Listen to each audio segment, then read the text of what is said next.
This video will explain each parameter of constant setting in Jumpmaster activity. Entering each parameter will help the device to fine-tune some information for the planned jump. Constant settings. Content in constant settings will vary depending on different jump types. The following explains each option. %max sets the jump range for all jump types. A setting less than 100% increases the drift distance to the DIP, and a setting greater than 100% increases the drift distance. More experienced jump masters may want to use smaller numbers, and less experienced skydivers may want to use larger numbers. Safety factor, hey-ho only, sets the margin of error for a jump.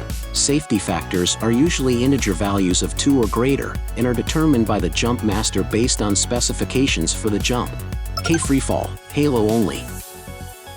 K-Open, hey-ho and halo only. K-Static, static only. K represents wind drag value when landing, which is one of the parameters needed to calculate air resistance and accurately predict the landing position. The wind drag value during jump can be set according to parachute canopy rating and the equipment worn by the jump master. Setting these K values increases the accuracy and safety of the jump.